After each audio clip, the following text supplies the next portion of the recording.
Okay, what's going on, everybody? We're here. We're alive. Hopefully, you all can hear me clearly. You're not going to see me today because you should have seen me. I believe it was on Wednesday on the live conversation that I had with Gabriel Piemonte, right? So you should have seen me then if you wanted to see me, or if you're new to the channel, you wanted to see what I look like. But today, you are not going to look at my face. So if you can hear me clearly, please do me a favor and drop a 1 in the live chat, and then we can get started with today's show and with today's topic. So just drop a 1 in the live chat if you can hear me, and we can get things moving. And I see the ones are coming in. So I am so bougie. All right, so the ones are coming in. So let's get into today's topic, right? And what I wanted to talk about today, and I really needed, I should have changed the title of today's show to "Why Lori Lightfoot Moved Illegal Immigrants into Black Neighborhoods," but I guess this title fits as well, which is, Lori Lightfoot moves illegal immigrants into Black neighborhood to dilute their political power, right? Now, follow me for a moment, because it's going to seem like I might be going all around the world with it. You know what I mean? But we're eventually going to make our way back to Chicago and what's going on over there. Okay. But like I said, just follow me for a moment, right? So on the right, you know what I mean? Like the right wing of politics, right? You hear a lot about like the culture war that's going on within the dominant society. You have like your cast of characters on that side of politics on the internet, like Matt Walsh, Ben Shapiro. You have the Tim Pools of the world, and they're always, talking about this culture war, culture war. There's a culture war going on. They're always talking about a culture war. Now, here's something for you. Notice how there's never any conversation about an economic war, right? No. When it comes to the racial wealth gap, that will remain as is, right? The left wing and the right wing of the dominant society are perfectly fine with that. But when they say culture war, what they're talking about and what they're fighting over is how to move forward with running the country while still maintaining their economic dominance, because economic dominance is all that truly matters, right? And if you don't believe me with that, just look at South Africa. The white colonizers in South Africa are outnumbered like what, 100 to 1, yet they run and control the entire country, regardless of the black faces that you see holding a political office over there. That's a fact. We all know that to be true. You just ask yourself, if we're being honest, who actually runs the country of South Africa, right? The white colonizers do, because of their economic dominance. That's who runs the country over there. But let me get back to the United States, right? Let's get back to the culture war, right? Because the culture war that you see happening in the States right now, culture wars in general, they happen like every 60 to 100 years. And if I remember correctly, there was even somebody who wrote a book about that. But it wasn't framed within the frameworks of Black Americans and Black politics. He just spoke on it in general. And if I remember the name of that book, if I remember correctly, was called The Fourth Turning. I'm not sure how many of you are familiar with that book, The Fourth Turning. I believe that's what it's called. But in the book, The Fourth Turning, and I haven't read that book, but I'm aware of it. In that book, he discusses as well how, every about 60 to 100 years, there's a major shift that occurs in every country. There's a new turning, right? But it's really just another culture war, right? So now let me give you some examples of all the culture wars, like the past culture wars that have happened, because we don't really when we look at history, we don't kind of think of things in this light in terms of it being a culture war, but it really is, right? So let's go to the end of slavery, right? Why did slavery like actually end in America? Was it because was it out of the goodness of the United States government heart? No, it wasn't out of the goodness of the U.S. government's heart. That's not why they ended slavery, and we all know that. Coming off of the first industrial revolution and moving into the second industrial revolution, having slaves didn't make logical sense anymore, like from an economic and development standpoint. It didn't make sense. There was no reason to have the institution of slavery still being practiced. It was actually holding the country back as far as progress is concerned, right? But you had those on one side who wanted to keep their slaves and wanted to keep things the way it was, and then you have those on the other side that said, no, we got to do away with slavery. We have to end it, right? But it wasn't because, like I said, out of the goodness of anybody's heart. It just wasn't practical anymore.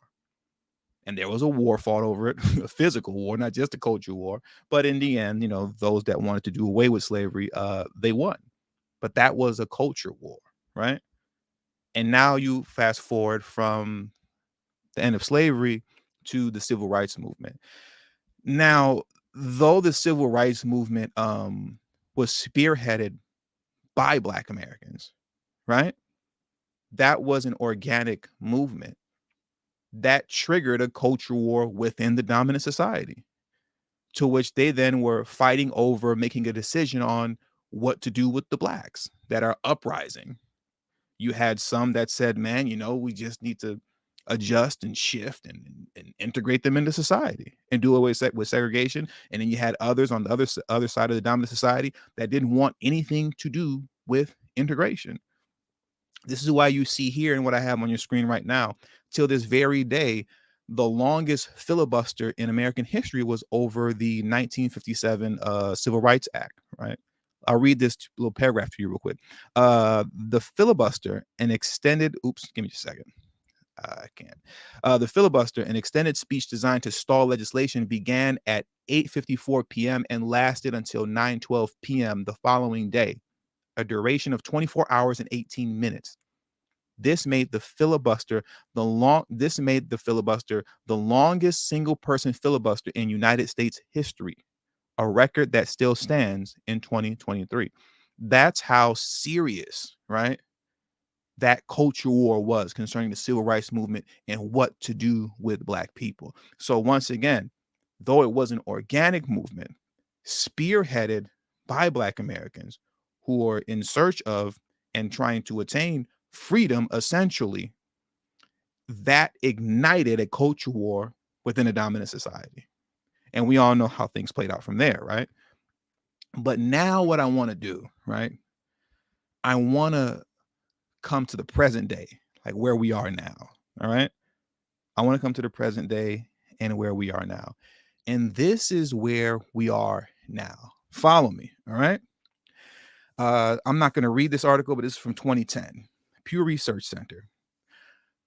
Almost all millennials accept interracial dating and marriage. Okay. Almost all millennials accept interracial dating and marriage. Follow me now. This was a NPR article from 2018. Generation Z is the most racially and ethnically diverse yet. All right. Generation Z, which is, I believe that's my son's generation. He's 9 years old, is the most racially and ethnically diverse yet. I will read some of this really quick just because it'll be short. The youngest generation in the US is entering adulthood as the country's most racially and ethnically diverse generation and is on its way to become the best educated generation yet, according to a Pew Research Center report released Thursday. While there is no agreement so far on what to call these young people born after 1996, some say Generation Z, others iGen. Researchers say there are demographic trends that separate them from millennials, who were once also heralded for their broad racial and ethnic makeup. The researchers analyzed post-millennials who are currently between the ages of 6 and 21. They found nearly 48% come from communities of color, right? This was back in 2018, all right? Follow me now. Now we'll come over here. It's a 2017 article from the Pew Research Center. The rise of multiracial and multi-ethnic babies in the U.S. Okay. This is where we are. The people of coloring and browning of America. This is where we presently are uh currently today, right? And it's very significant because I want you to look at this picture here and I want you to tell me, how sure are you when you look at this picture of these four women here? How sure are you of what their racial and ethnic makeup is? How sure are you about that? Hmm? How sure are you about that? Uh, because when you look at them, right, when you look at the racial and ethnic makeup of the women that are on your screen right now, take a look at the first girl with the kind of checkered color shirt on. Are you really sure you know who and what she is as far as racial and ethnic makeup is concerned? Are you really sure about that? Is she Hispanic? Is she Middle Eastern? Is she Indian? What is she? What about the girl next to her with the black striped shirt on? Are you sure she's white or Asian or mixed or possibly Hispanic, white Hispanic? Yeah, I don't know. What about the girl next to her with her shoulder hanging down? Are you really sure who she is and what she is as far as racial and ethnic makeup is concerned? And even the girl at the very end, who most of us would look at and say, "Nah, man, she's black." Uh, she might be. She might also be Hispanic. At that point, it depends on what she chooses to identify as. You could say she's black. Maybe she is black, but she herself might not even identify with that. What you're looking at right now, this racial ambiguity, I think that's the word that I'm looking for. What you're looking at right now, that is the new America. This is America, right? And this is where we currently are right now with things. Okay. And this is significant. Now, uh, given where we are today, concerning, I'll say, the browning of America, right? Or given where we are today concerning interracial marriages, interracial relationships, and the rise of mixed race children being born, the topic of race is naturally going to become more prominent in discussion, given America's history, right? And with that, both the left and the right want to eliminate the concept of race, contrary to what you might believe about the left. Contrary to that, what you might want to believe about the left, um, they both want to eliminate the concept of race. They just have different ways of going about it, right? And what you have to remember concerning this culture war, and you always have to keep this in mind, is that this is a culture war between a dominant society and all other, so-called people of color are simply powerless pawns, right? Because when the dust settles and the smoke clears, the dominant society will still be economically on top. And ultimately, that's all that really matters, right? If we're being honest. Shout out to thank you very much, Black Logic, for your financial contribution to the channel and the super chat. It's definitely appreciated. You're always showing love, and I really, really appreciate the support you show me, Black Logic. You've been showing me love for a long time. Black Logic says, black political mayors doing the bidding of their masters by using immigrants to divide the black vote for power. That is 100% correct.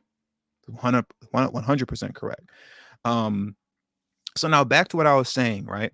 Both the left and the right want to eliminate the concept of race. The only difference between the two is how they're choosing to go about it. On one hand, you have the right that's going about it by way of completely ignoring the topic of race altogether, right? Don't talk about it, don't learn about it, know nothing, right? They just want to eliminate it completely, as if it's as if it's not a thing.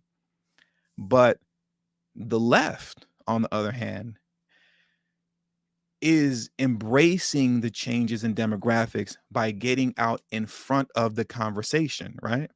and driving and steering the direction that they want that conversation to go to. This is where, and follow me, this is where intersectionality comes into play. Because intersectionality in theory eliminates all divides, because through intersectionality, we're all one, right? Let me show you this little intersectionality chart real quick. Let me show this to you. Give me just a second while I pull this up. Look at this. We're all one through intersectionality. And this is the playbook that the dominant society on the left is using. Some people will say the Democrats, but we all know what this is really about. Race, gender identity, religion, class, sexual orientation, intersectionality. Through intersectionality, it's all one, right? Look at this one, or this chart over here.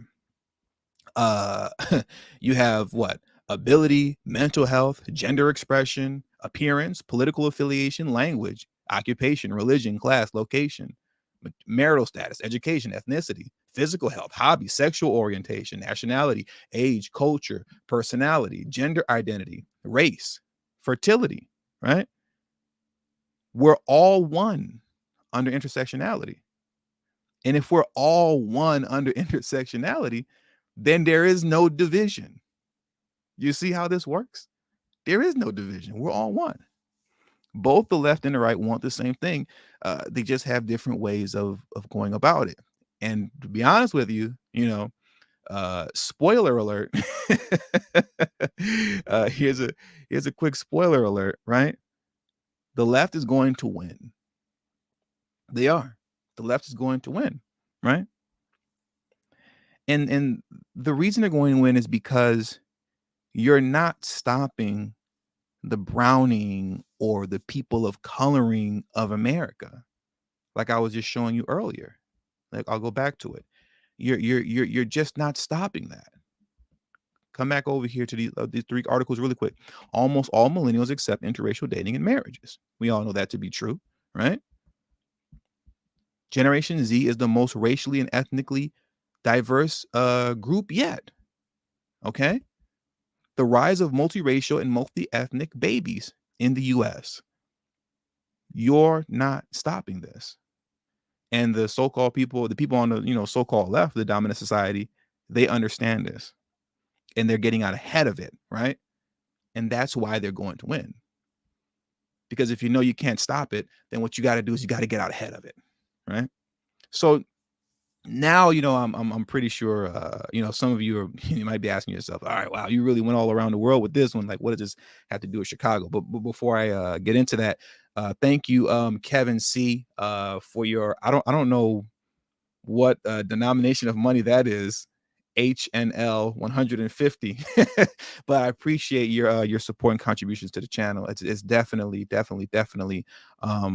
much appreciated, for the work that I put in on this channel and the time that I took to put this presentation together. So I appreciate, all the support that you all show me. It's definitely much needed and much appreciated. But now let's get back to what I was saying, right? Let's get back to Chicago, right? You're probably thinking like, okay, I've been going around the world with it. What does that have to do with Chicago? This has everything to do with Chicago, right? Because once you understand the culture war and how it's being fought, then you'll see and understand why what's happening in Chicago with Lori Lightfoot is actually happening, right? You see, what the left is trying to do is completely dilute Black America so that it can be absorbed into the greater body of people of color, minorities, and marginalized groups. That's what they're trying to do. That's what Lori Lightfoot is attempting to do, because she's a what you call an establishment Democrat, right? So that's what's happening. This is why, if you've been paying attention with the attempt of absorbing Black Americans into the greater body of people of color, minorities, and marginalized group, this is why, if you've been paying attention over the past, I'll say about 3 years, you'll be hard pressed to find an issue surrounding Black America in the mainstream that doesn't have the LGBTQ tethered to it. You all know this is true. Have you noticed that? I'm sure you have, right? Every black issue initially starts off as a general black American issue, but then quickly gets pivoted into black trans, black queer, black LGBTQ. Black issues also quickly shift into feminism, right? The moment you start talking about black American issues, excuse me, the moment you start talking about black American issues, it immediately gets pivoted into black LGBTQ and what about black women? As if black women aren't black people. It happens every time. But notice how you never see that happening with any other group. Doesn't happen with other groups ever. You never hear them busting up other groups or pivoting their whatever the issues are into anything else. You have you ever heard anybody talk about, what about the Jewish LGBTQ and what about Jewish women? You've never heard that. What about the Hispanic LGBTQ and Hispanic women? You never hear that. All talk about immigration. Well, what about the LGBTQ immigrants? And what about the LGBTQ? What about the women, the female immigrants? You never hear about that. Excuse me. It's only black Americans that they do this with, right? And once you start busting up black American issues into all these sub black American groups, then now it becomes easily absorbed. And once excuse me, I need a drink of water real quick. My apologies. Don't worry, I'm okay. I just need to take a sip. My voice is getting hoarse.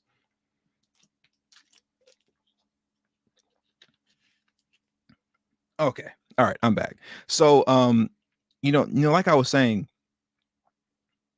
the purpose of this in busting up, black American issues constantly in the mainstream is to absorb you ultimately into the greater body of people of color, minority, and marginalized group issues, right? You get completely absorbed in there. So you see, the key for the Democrats to win this culture war is for black Americans to be fully absorbed in the greater body of people of color, minorities, and marginalized groups. Because, with that, now you look crazy trying to talk about black issues in isolation from everybody else. It makes you look nuts because what black issues? I know it drives you guys crazy sometimes. I'm always bringing up that by 2064, black Americans are going to be fourth on the population list. But understand, at that point, black Americans are now just a part of the general population, right? You no longer are a unique group of people who need to be specifically addressed, because if we're going to be doing that, right? If the country's going to be doing that, if the government's going to be doing that, then they're going to be doing it according to the actual census population numbers. That means whites first, Hispanics second, Asians third, and blacks last. And the key component of this is busting up and diluting black neighborhoods, because outside of the fact that we're all one through intersectionality, right? Because you can't forget that we're all one through intersectionality. Despite that, how are you going to talk about black issues in isolation when there aren't even any black neighborhoods anymore? Pretty soon, in the very near future, all major metropolitan cities are going to look like Los Angeles. And if you live in LA, you're from LA, or you visited LA, and I'm talking about LA, I'm not talking about Hollywood or Beverly Hills. I'm talking about Los Angeles, right? Then you know what I'm talking about. You take, where I live to be, for example, and shout out to Torian if he's still here. Torian, I can never have a live stream without telling everybody I stay in South Central, because I'm outside like that. I be outside. But all seriousness, jokes aside, if you're looking for black people, right? Like, sure, South Central LA may be where you can find the highest concentration of black people. But even here, we're still the minority, right? Still the minority. And pretty soon, that's where every major metropolitan city is going to look. And don't think for one moment because you live in the South, you're safe. No, you're not. No, you're not, right? But with every major metropolitan city, looking like Los Angeles now, where, though you may be able to identify where the majority of Black people are, they're still the minority, right? With that, you're now easily ignored within the scope of politics, just like how they do in like how Karen Bass did in Los Angeles when she was running for mayor. Shout out to Karen Bass, right?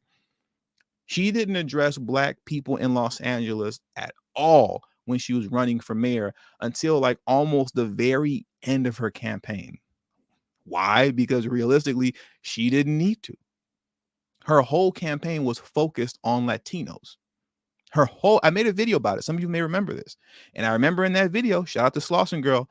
I remember in that video, there was some people in the comment section saying, oh, TD, you're reaching. Okay, if you say so.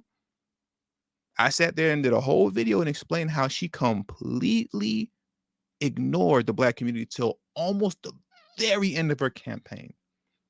But her whole campaign was solely focused on Latinos and then Asians. And then she talked about you and addressed you all a little bit at the very end, solely for PR purposes. That's all. And yeah, in the video that I made, I remember I addressed Slauson Girl was criticized for that. They told Slauson Girl said, how come you guys aren't talking about and addressing the Black community? And on Karen Bass's Instagram page, Karen Bass's social media manager replied to Slauson Girl, what did she say? Slauson Girl, she said, you people are miserable. That's what she told Slauson Girl. Slauson Girl asked Karen Bass on her Instagram page, hey, why aren't you addressing the Black community? And her social media manager on Karen Bass's Instagram page told Slauson Girl, you people are miserable. That's nuts. But that's going to be the norm, right? That's going to be the norm all across the country. I'm telling you, right? And the reason, right, Black Americans can be, so easily tossed to and fro, right, the way that they do, is because of the racial wealth gap, first and foremost. You don't own nothing. We don't control nothing in our neighborhoods that we live in. And to the degree that we do own a house, right, that may have been passed down to you by your grandmother or something like that, once they raise the property tax up on you, you're out of there. You're finished. You're done. Yeah, your grandmama and them, they paid the house off a long time ago, right? And now you got the house. But once they raise the property tax up, you're out of there because you can't afford to pay it. That racial wealth gap is kicking your butt. So now in closing, right? At least with this segment of the discussion, right? In closing with this segment, not the entire video, but with this portion that I'm talking about right now, this is why, I've been stressing. I'm going to be stressing a lot this year, but I've been stressing for like the last year that local politics is key. Because while you still have the numbers, you better take control of the cities that you live in. And that's the reason that I also always say, if you're not talking about closing the racial wealth gap, then realistically, you're not talking about anything, right? When it comes to these, federal elections, you're talking about the president and Congress and the Senate and all that kind of stuff, I need to know what you're going to do about this racial wealth gap. Because everything else is secondary. The moment you close the racial wealth gap, everything else, all other issues will virtually appear to have disappeared in thin air for Black Americans once you close that racial wealth gap. But that's why they don't touch it, right? But that's extremely important. That's extremely important. Now, I'm going to take one more sip of water, and then I'm going to get into these articles that you see on your screen right now, and then we're going to head out of here. So give me just a second while I take another sip of water. So a slight break, we'll say, and then we'll carry on. So while I'm taking a little sippy of this water, please hit the like button if you haven't already. If you're new to the channel, please make sure you subscribe. share this video out on your social media platforms, and also show some love via the super chat. If you feel that this conversation is constructive and productive and needed, show love via super chat, show love via Cash App, $TD Hip Hop, or you could become a Patreon member or a channel member for as little as $3 a month. So now, let me sip that water, as Christopher Perkins said. Sip that water, T. I'm about to sip this water right now. Give me a second. Take a little sippy.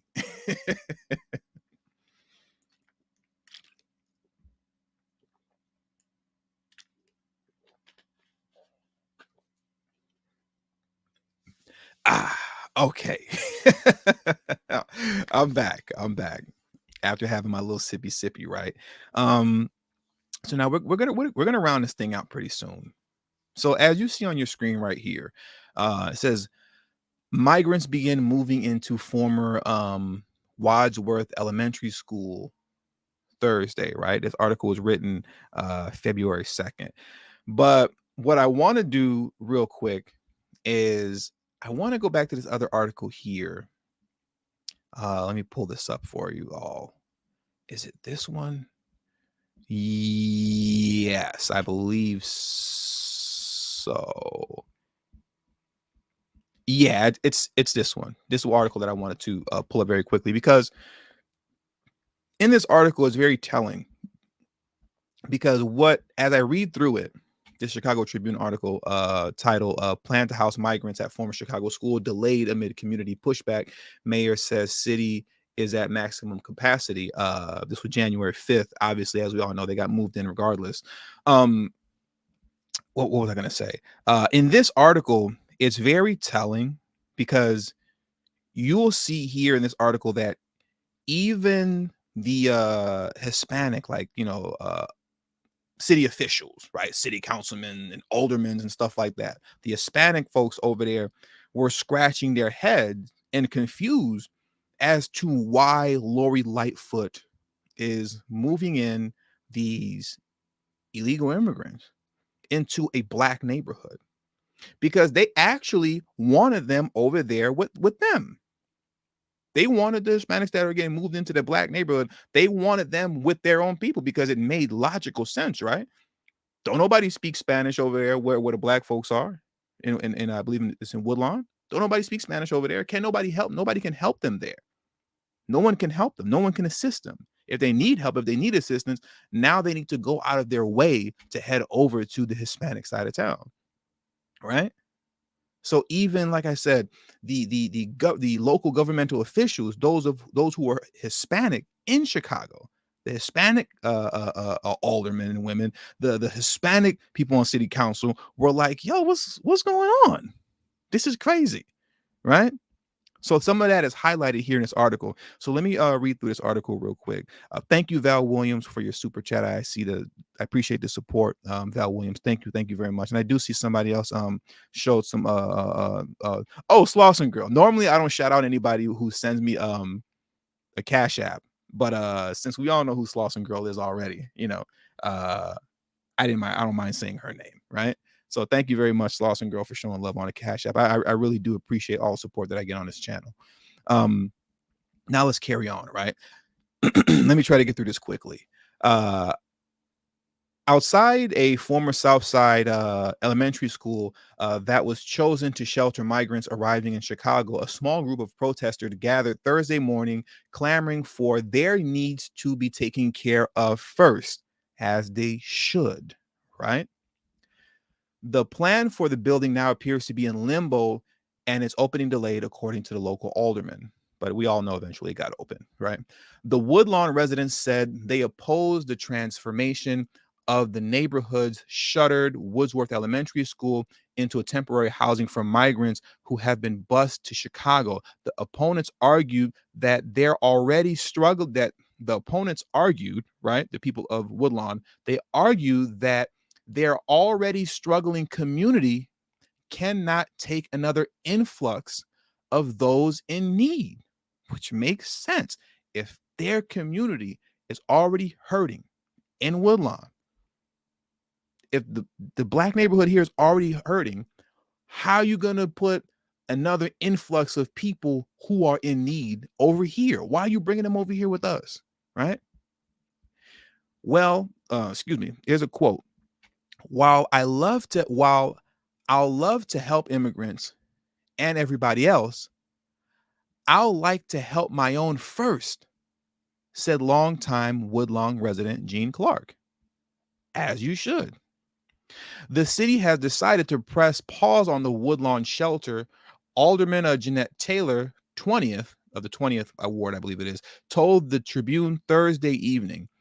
A meeting will be held next week with the mayor's office, Taylor's constituents, and Chicago police to determine the fate of the building, right? Taylor said the opposition from the neighborhood should not be seen as anti-immigrant sentiment, but rather as local residents feeling disrespected by the city's plan to repurpose a school that the community had fought to keep open. They fought to keep that school open just for it to be shut down anyways, and now they're going to move in illegal immigrants into that shelter or into that what do you call it? Into that school. Let me make this. I'm looking on my screen right now. I should probably make my a little smaller so you guys can read along. Give me just a second, see how that looks. Yeah, okay, that's better. My apologies if you're trying to kind of read along or whatever too, right? But the protesters said they worried the incoming migrants would drain their few resources available for their community, demanding the mayor instead divert funding from the shelter to create housing for the local homeless population or other tools for stemming violence and poverty. So Lori Lightfoot is spending millions of dollars, all type of money, right, to repurpose that school to put in these migrants. When what she could have done with that money, well, first and foremost, what she could have done is send the migrants with their own people on their side of town because their people actually wanted them there. But then take that money that you're going to use to repurpose the school with and actually put it in the community, put it in Woodlawn, put it in the 20th ward to solve some of the housing issues and the violence and the poverty. I'm pretty sure that when they were seeking finances to take care of their community, I'm pretty sure that they were told, oh, we don't got no money. Yeah, the city's strapped, right? Until it was time to bring up millions of dollars to repurpose the school to house illegal immigrants in there. Now let's carry on. Here's a direct quote, and thank you, Desmond Clark, for your super chat. I appreciate the support. Thank you very much. All the support to this channel is much needed and much appreciated. Thank you. The resources that they're pouring into the building for the migrants, we don't have those, said Jennifer Maddox, a community leader who organized the rally. So it's unfair to say we're going to provide all these resources for the immigrants, but we disregard the people that are already here. This is why local politics is so important, right? Maddox, who is running against Taylor for the 20th Ward Alderman, said she's yet to hear a security plan for the Woodlawn shelter or a timeline of how long it would remain open or whether there could be background checks of migrants who would be housed there, right? One by one, the residents behind her, excuse me, one by one, the residents behind her echoed her concerns. We are very disappointed in the decision that Mayor Lightfoot has made to place these migrants in our community without our permission, said one of the protesters who declined to give their full name. Please withdraw your decision to put migrants in our community. There's plenty of room in Little Village for their people. And there was. And they wanted them over there. But Lori Lightfoot didn't put them there. Thank you very much for the super chat. I got Plex. Thank you guys. Much appreciated. Thank you very much. All the support is definitely appreciated and needed. Thank you, brother. Thank you. Alderman Raymond Lopez of the 15th Ward, a frequent Lightfoot critic, said he was troubled by such comments because to him, it showed how Black residents were being pitted against asylum seekers. He said there was no need to fight over scraps when the city still has an arsenal of federal C-19 stimulus dollars to help both communities. We are unnecessarily causing tension and friction between African Americans and Latinos, Lopez said. It was painful to watch, to see the amount of pain caused to Woodlawn and the amount of ignorance that it's creating. So he's kind of low-key sneak dissing. You see what I'm saying? Like he sneak dissing. See, Lopez understands that what's happening is bogus. So he gets why the black folks in Woodlawn are upset. But then he said that, like, all this is making them ignorant over there. So I see the sneak dissing, Mr. Lopez.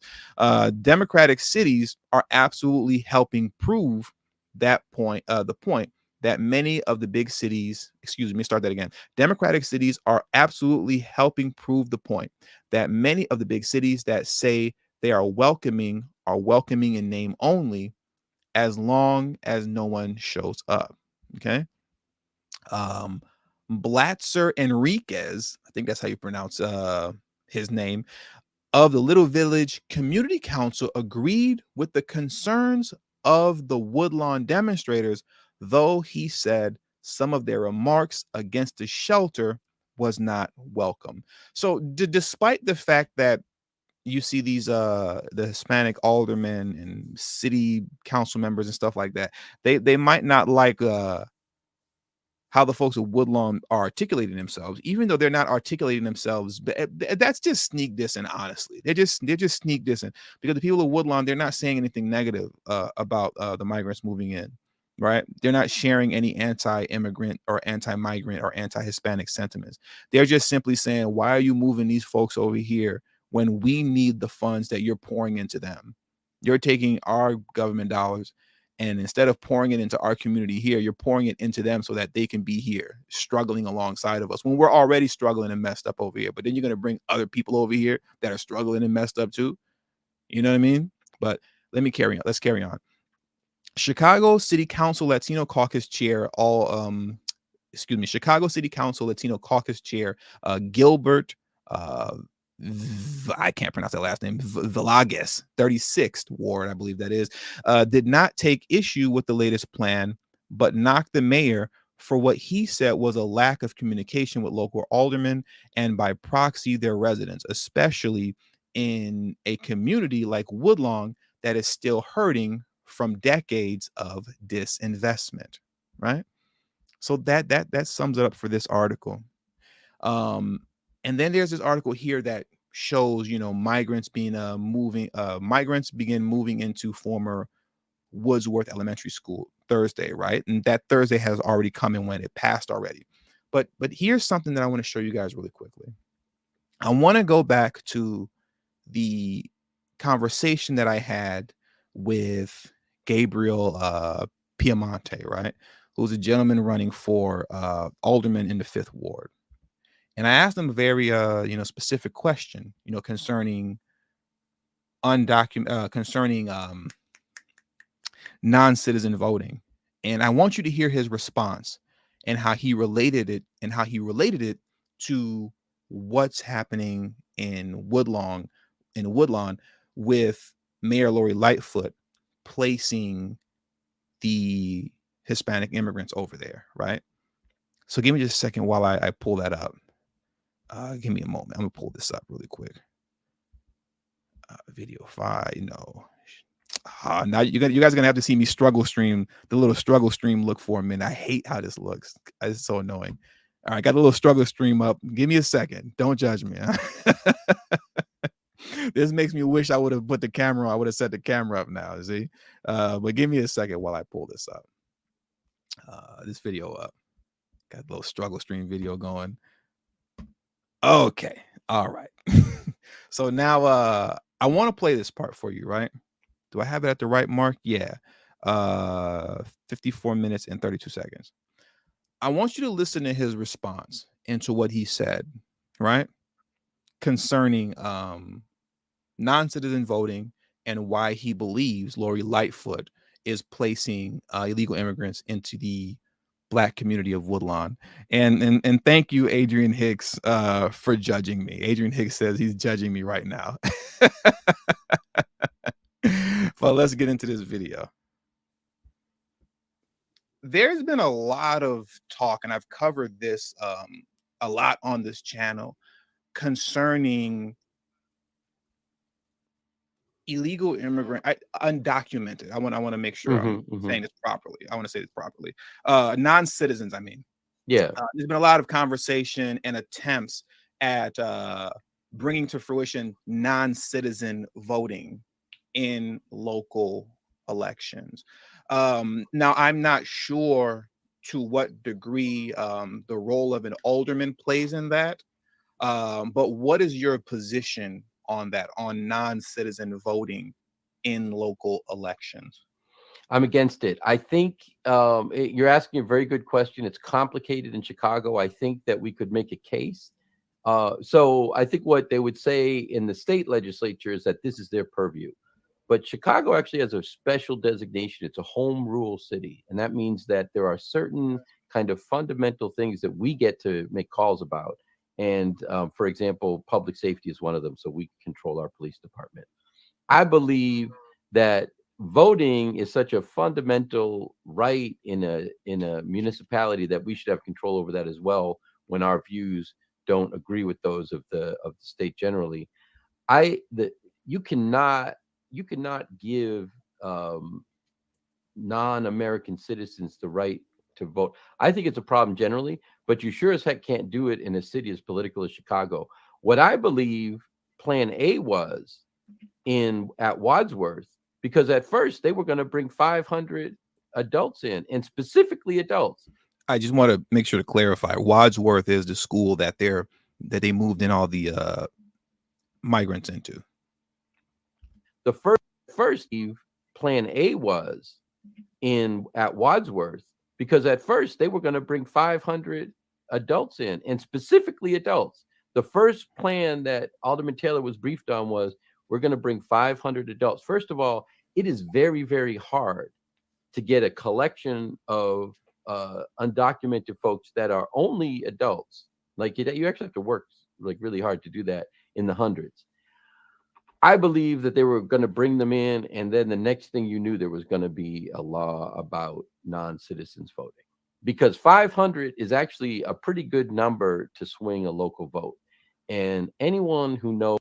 And I want to highlight to his point, right, concerning local elections, and why I stressed, and I'm going to keep stressing in the future why that is so important and why that's the key. Prior to my conversation with Gabe, I took a moment to look into like how many votes it actually took, right, to actually like win, the 5th ward, to become a 5th ward alderman. And if I remember correctly, the person that won, because Gabe ran last time, and obviously he lost, but he got a decent amount of votes, right? He got 3,000, I believe it was like a little over 3,000 votes, if I remember correctly, a little over 3,000 votes, right? The person who won, I believe it was a female, if I'm not mistaken, she only had about like 6,500 votes. That's all it takes to win the 5th ward. 6,500 votes. So think about how significant it is when Lori Lightfoot was attempting to move in 500 adults into Woodlawn, 500 immigrant adults into Woodlawn. That's what the original plan was. She was going to bring 500 adults in, right? And I 100% believe Gabe when he said he believes what the plan was to bring in those 500 adults, insert them into the 20th ward, so that now all of a sudden, like how we've been seeing popping up all across the country, now you're going to see this non-citizen voting bill pop up in Chicago, and guess who's able to vote? Those 500 adults. And when it only takes, when you're looking at these alderman races, that you can win with only 6,500 votes, then you have to think about what Gabe is saying. 500 votes can make or break an election in the fifth, in any ward. 500 votes can be what determine who wins and who loses, right? That's very significant. I believe that they were going to bring them in, and then the next thing you knew, there was going to be a law about non-citizens voting, because 500 is actually a pretty good number to swing a local vote. And anyone who knows American history knows, and I'm talking about my own people when I talk about this, you show up as an immigrant and someone says, we're going to take care of you. You're going to live here. We'll get you a job. We're going to take care of that. And all you have to do is, when we come get you on election day, you're going to vote for who we tell you to vote for. And that's what people do, because that's how the exchange works in America. I'm not saying it's right or wrong, but the documentation on this is, there's a lot of it. There's a lot of it. Now, people might argue that times have changed and blah, blah, blah. That's fine. You can say what you want. In Chicago, people are still voting twice and three times. Dead people are still voting. So what I believe is that you're going to get 500 people moved into the ward of somebody who's been your opponent, and then someone's going to run who you like. One way or the other, those people are going to be told there's someone they need to vote for, and that's who they're going to vote for. So I think we're weaponizing the vote when we introduce non-citizen voting, because non-citizens don't have the capacity. Voting is more powerful, more important, more dangerous than driving, but you got to pass the test to drive. Why would you let people vote just because? You see, I mean, I agree with that 100%. It doesn't make sense. You're right. On the surface, it doesn't make sense. Why would you be doing this? But in the grand scheme of what I've been discussing on this live stream concerning the culture war that's going on, concerning the want and the need to eliminate the concept of race in America, right? What the Democrats are doing is getting in front of that conversation to drive and steer it in the direction they want to go to. And one of the key components, as I said in the very beginning, of eliminating the concept of race, right, is by pushing Black Americans into the greater body of people of color, minority, and marginalized groups. And also, the key way of doing that is by busting up their communities and diluting their communities, destroying their voting power, right? So not only can you not get the people in power that you want to get in power, but with you being with your community completely being diluted, if not busted up altogether, now you're scattered about to and fro. Scattered about to and fro. Y'all all over the place. So what Black community? Where? You're just general population now, right? You're just general pop. Like I said earlier, in the very near future, every city's gonna look like Los Angeles for Black Americans, where you may have a significant amount of them there, maybe, right? You might, and they might be in a concentrated area, but they're still the minority, even in that area. And that's what Lori Lightfoot is doing. That's what she did by moving them in. This is an attempt of her to dilute that community in Woodlawn. She wants to dilute the Black voting power there. She wants to completely bust up and destroy the neighborhood altogether. Because, like I said, also as well, when you have when you're just general pop now, and there is no Black community, that doesn't exist anymore. There are no Black neighborhoods like that anymore that you control, where you're voting in your own representatives that you want to represent you in this Black community. Well, then what, and then you take to account intersectionality, and how through intersectionality we're all one anyways. Well, what Black issues, what Black problems? We're all in this together. We're all one. People of color, minorities, and marginalized groups. And even if you feel differently about it, you can't do anything about it. So what? You can't do nothing because your numbers are too low. They're too low now. Your community has been completely diluted, if not busted up. You can't do anything about it. That's what's happening over there in Woodlawn.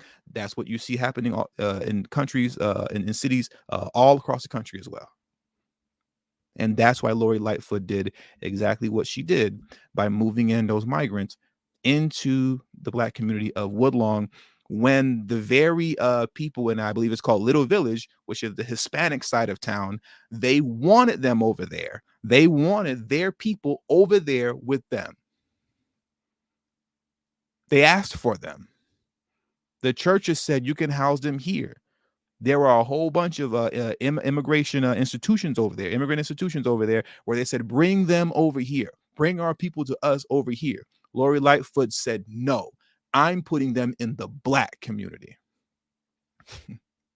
I mean, the evidence speaks for itself. The evidence speaks for itself. So with all that being said, that does it for today's video. I appreciate you all for joining me in today's live stream. We had a pretty good turnout too, like 396, 397 of you guys. That's great. You know, I love to see a number this big, turnout this big, when I'm talking about the boring stuff. All right, because the boring stuff is real politics, right? No celebrities involved, no Shannon Sharp, no even Kamala Harris. They're celebrities. They're politicians, but they're celebrities, right? This right here is the important stuff. This right here concerning local politics is the stuff that we all need to turn out for. You all need to turn out for when I'm doing these live streams, and you guys are doing that. And I greatly appreciate it, man. It's amazing. So this was a very good and constructive conversation. I thank you all for joining me today. Please hit the like button on your way out. Please hit that like button. Share this video out on your social media. And for all of you who showed your support today through the super chat and the Cash App and channel membership and joining Patreon, thank you very much for that as well. It's definitely needed. And I will see you guys next Friday at 1 p.m. live Pacific Standard Time. And obviously in between then, pre-recorded videos will be released. So I'll catch you guys next Friday live. Have a great day. Peace.